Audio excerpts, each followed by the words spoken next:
네, 또 내일이면은 금융통화위원회가 열리게 됩니다. 일단 이번 달 금통위 같은 경우에는 기준금리를 연 2.5%로 동결을 할 것이다라고 대부분의 전문가들이 전망을 하고 있는 상황인데 그래도 또 지켜봐야 할 우리 체크포인트는 어떤 것들이 있는지 채권 시장의 움직임은 어떤지 자세하게 전망을 해보겠습니다. 현대증권의 박혁수 팀장 나오셨습니다. 안녕하세요. 네, 안녕하십니까. 네. 이번 한국은행의 금융통화위원회에서는 기준금리 문제보다는 국내 경기에 대해서 어떤 판단을 할지가 관건이다라는 의견들이 많던데요. 팀장님께서는 어떻게 보세요? 네, 8월 무더위만큼 계절이 빨리 변한 만큼 금통위도 빨리 돌아오는 것 같습니다. 일단 시장 참여자들 거의 100%가 기준금리 동결할 거다 이렇게 예상을 하고 있고요. 그런 배경은 이제 현 정책금리 수준이 상당히 경기 부양적이다 이렇게 판단을 하고 있는 것 같고요. 두 번째로는 지금 현재 산출갭이 2014년까지 마이너스지만 그 산출갭 마이너스가 중요한 게 아니라 결국은 산출갭 마이너스 폭이 줄어들고 있다 이렇게 통화당국은 판단하고 있는 것 같고요. 네. 마지막 세 번째로는 지금 상반기에 정부가 상당 부분 재정 정책을 많이 썼지 않습니까? 금리도 인하하고. 그렇죠. 그리고 대외 여건도 자체도 지금 현재 약간 불확실성이 상존해 있고요. 그러니까 대내외 여건을 좀 관망할 필요가 있다. 이제 그런 부분일 것 같고요. 결국은 이제 정책 금리의 어떤 조정 그런 부분보다는 금통위가 현재 경기에 대해서 어떻게 판단하고 있는지 그 부분이 결국은 시장 참여자들이 주목해야 될 부분이 아닌가 이렇게 판단을 하고 있습니다. 네. 그리고 시장에서는 무엇보다도 또 이번에 미국의 FOMC가 또 다음 주에 있기 때문에 네네. 그러한 부분을 더 사실 주목을 하고 있는 상황이잖아요. 네네. 양적 완화 축소가 또 시작될 것으로 많은 전문가들은 또 예측을 하고 있기 때문에요. 네네. 이번 FOMC 회의 결과로 인해서 국내라든지 또 채권 시장에 미치는 영향은 어떻게 되겠습니까? 일단 이제 큰 그림에서 보면 미국이 2008년 리만 사태가 발생한 이후에 근 6년간 통화 완화 정책을 계속 한 거지 않습니까? 네, 그렇죠. 근데 이제 그 통화 정책의 전환의 시발점이다 이렇게 봐야 될 것 같습니다. 근데 이제 우리가 봐야 될 부분은 뭐냐면 미국이 90년대 이후에 3차례 정도 금리 인상을 강하게 했었습니다. 네. 강하게 했었는데 그러니까 94년 그리고 99년 그리고 2005년에 금리 인상을 했었는데요. 그 당시마다 글로벌 금융시장이 상당히 홍역을 앓았다는 겁니다. 94년 끝나고 나서는 중남미나 아시아에 외환위기가 있었죠. 그리고 99년 끝나고 한국에서는 대기업 부도가 있었고 카드채 버블 붕괴가 있었고요. 네. 그리고 2005년에는 리만 사태가 발생했죠. 그럴 정도로 미국의 통화정책 변화는 글로벌 금융시장에 가져오는 여파가 상당히 크다는 겁니다. 그러네요. 근데 하경민 아나운서도 좀 이 부분은 잘 아실지 모르겠지만 한국에도 아이러니하게도 네. 정권 교체기였습니다. 98년에 네. 김대중 정권이 들어섰고요. 2003년에 노무현 정권이 들어섰고 그리고 2008년에는 또 이명박 정권이 들어섰고 네. 그리고 2013년에는 5년 터울이네요. 예, 그렇게 들어섰죠. 이건 크게 상관관계없는데 참 네. 아이러니하게 들어맞고 있습니다. 그래서 이제 단기적으로 보면 이제 QE1, 2가 종료된 시점, 이제 QE2가 종료되는 시점이지 않습니까? 이제 그러면 과연 어떤 변화들이 나타나겠느냐 보면 지금 QE1이나 2가 종료되는 시점 전후로 해서는 미 국채 금리가 상승하다 하락을 했습니다. 네. 가장 중요한 베이스에는 결국은 양적 완화 종료 그런 부분에도 불구하고 금리가 하락한 이유는 펀더멘탈이 안 좋았기 때문에 그런 거거든요. 과연 이번에도 우리가 주목해야 될 부분은 QE3가 종료돼도 과연 최근에 G3의 경제 지표들이 개선을 보이고 있지 않습니까? 네. 그 흐름들이 계속 이어갈지 이제 그런 부분을 좀 주목해야 될 것 같습니다. 네. 그러니까 지금은 과거에 QE1과 2의 종료 당시와는 다르게 펀더멘탈이 좀 괜찮아지고 네네. 있기 때문에 네네. 국채도 어떻게 움직일지 봐야 된다는 네네, 말씀이신 맞습니다. 거죠? 예. 그렇다면 향후의 국채는 어떻게 움직이고 이것이 또 국내 네네. 시장에는 어떤 움직임을 나타낼까요? 시장 금리 흐름을 예상을 할 때 가장 중요한 포인트가 경제 여건 그리고 정책 그리고 이제 수급 여건들을 보는데요. 지금 경제 여건들을 보면 우리 경제 여건을 보면 하반기 경기 회복 전망이 우세하지만 7월까지 나온 지표들을 보면서 기대 수준에는 미치지는 못하고 있습니다. 그렇다는 얘기는 지금 시장 금리를 하락할 수준은 아니지만 그렇다고 급등해서 이렇게 끌어올릴 수준은 아니다. 네. 이렇게 보시면 될 것 같고요.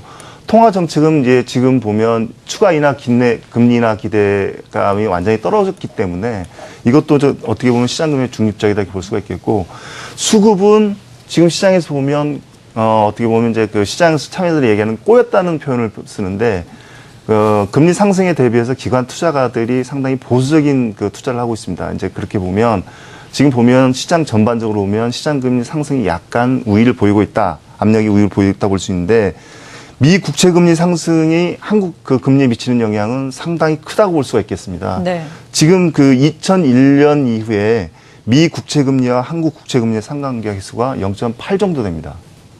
상당히 크네요. 0.8 정도 되고, 지금 5월 그 양적 완화가 시사된 5월 이후에는 0.97 정도 됩니다. 이렇다는 얘기는 거의 미국 국채 금리에 연동해서 한국 국채 금리가 움직였다는 얘기죠.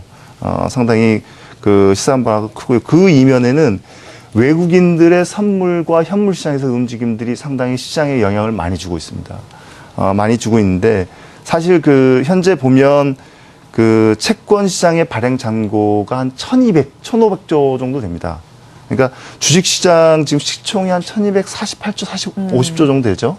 그리고 우리나라 2012년 명목 GDP가 한 1,272 정도 되니까, 네. 채권 시장 발행 잔고가 한 1.2배 명목 GDP에 그렇게 보시면 될 거예요. 그런데 문제는 뭐냐면 지금 외국인들이 보유한 원화 채권 잔고가 한 100조 정도 됩니다.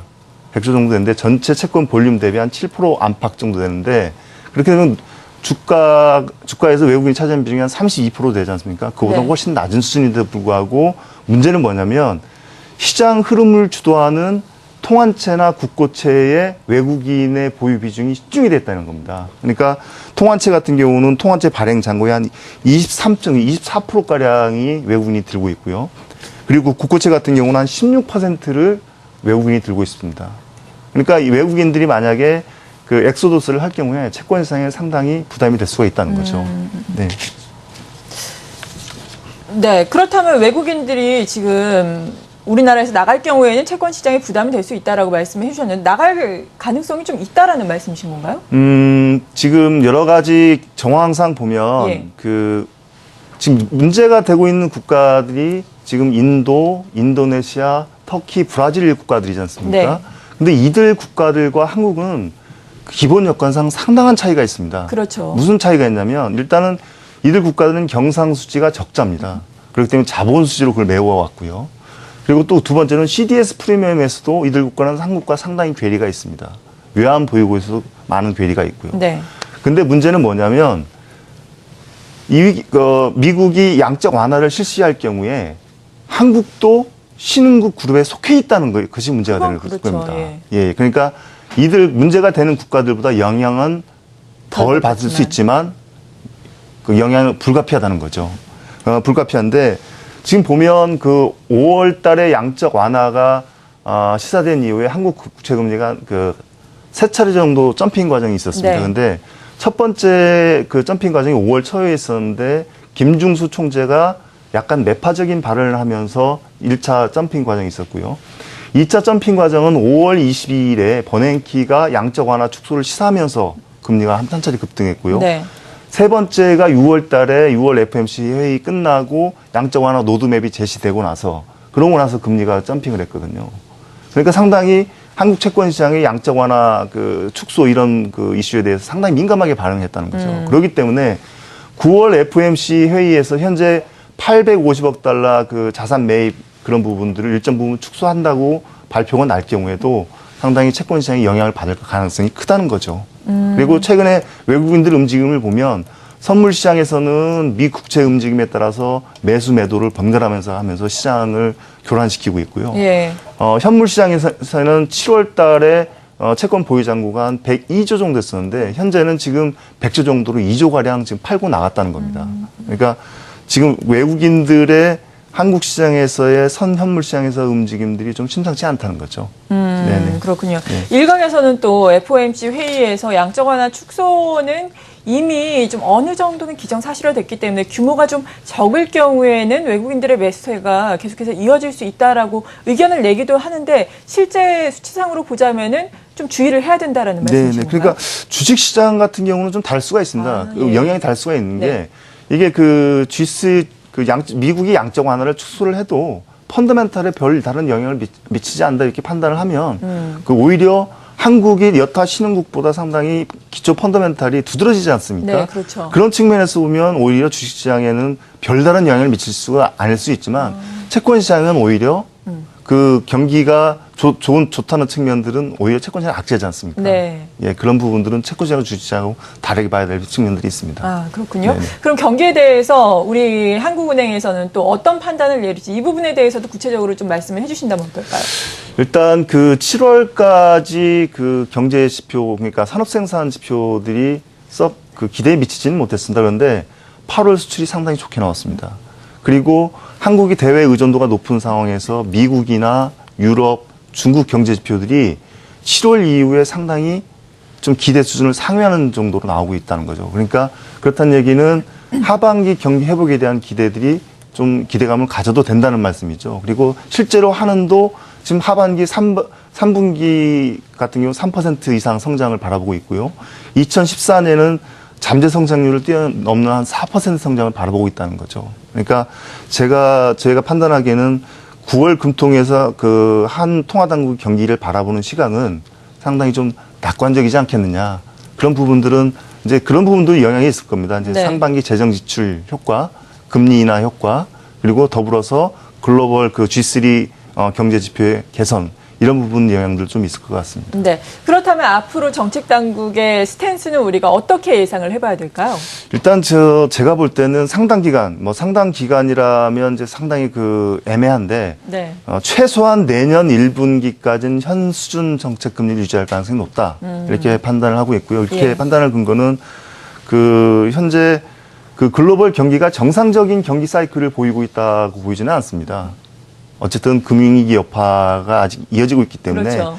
정상적으로 미국이나 중국 G3들이 정상적인 경기 궤도까지 올라오기까지 좀 관망할 필요가 있다 이렇게 보기 때문에 그리고 또 하나는 지금 산출 갭이 마이너스라고 그랬지 않습니까? 네. 산출 갭이 마이너스지만 여전히 그 마이너스고 축소 추세에 있다는 과정이죠. 그렇기 때문에 상당 기간 그 통화 당국은 정책 금리를 동결하면서 대외 여건이나 대내 여건들을 좀 관망할 필요가 있지 않겠느냐. 이렇게 판단을 하고 있습니다. 네, 잘 알겠습니다. 이렇게 한국은행의 금융통화위원회를 앞두고 채권시장은 어떻게 돌아가는지 또 글로벌 이슈들은 채권시장과 관련해서 우리가 어떤 것들을 주목해 봐야 하는지 자세하게 또 진단을 해봤습니다. 현대증권의 박혁수 팀장이었습니다. 고맙습니다. 네.